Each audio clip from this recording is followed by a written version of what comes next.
Hi, I will now show you what is perhaps the least notation heavy derivation basically of the FWR redshift formula. You know that normally for this formula you basically make a drawing, of two co-moving galaxies and a signal between them, and you take the ratio of basically of the time between crests for the received signal. The ratio meaning the length of the time, the period between two crests for the signal received over the same thing when it's emitted, and then that involves taking several integrals, showing what it converges to, and you find out that the redshift formula is the ratio of the scale factors. But now, and that involves integrals and taking several limits and showing that certain things are equal. But with this method, you'll see like an extremely fast and graphical way to get the same formula. So here it goes. Alright, I will do this in 2 dimensions. So let's begin with this 2-dimensional version right here of one of these Fermi-Walker Robertson-Walker, not Fermi, sorry, Robertson-Walker, basically models, right? There's a Robertson-Walker coordinate patch, again in 2 dimensions, and you would figure out how you would adjust this argument when you have other types of Robertson-Walker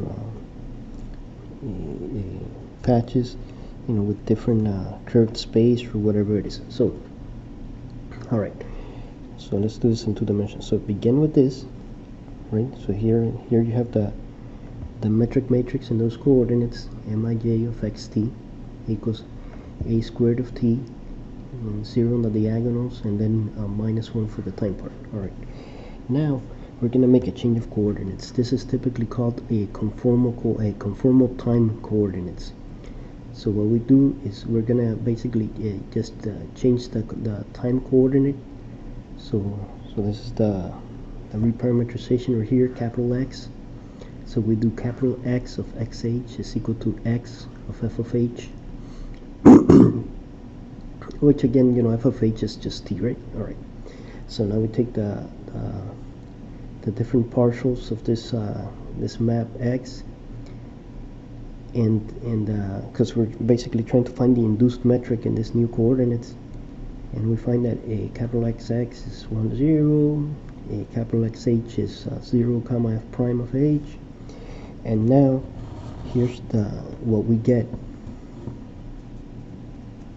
The new this one right here is the metric in the new coordinates, right? Okay. Now further, we're gonna want this thing to be basically conformally flat, right? We use the word conformal, but conformal to what? And what it is we want it to be conformally flat. So for one, so that the paths of light rays take 45 degrees and stuff like that in the diagram.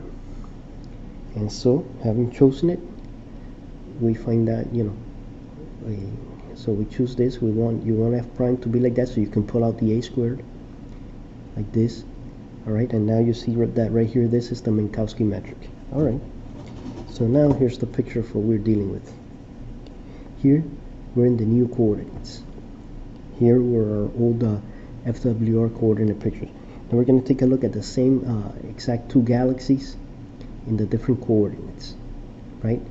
These are again 2 coordinate patches on an underlying space-time, so they're really 2 different versions of the same thing. And it turns out that these coordinates are nice enough that even the 2 galaxies we're going to pick stay in the same place, because x is unchanged by our coordinate change. So here you have your 2 galaxies, and they're transmitting 2 signals, and then in this coordinate system, you see the corresponding two galaxies at exactly the same two different values of x, and the corresponding light signals, which will be distorted, pictorially. All right. So now we're asking this: what does redshift mean here? Well, that's just the length of this vector divided by the length of this one right here. Well, what's the length of that vector up there? Well, by looking at the metric, you find out that the length is just this. It's just a f of h2, which is the upper this upper value of h for that point right there.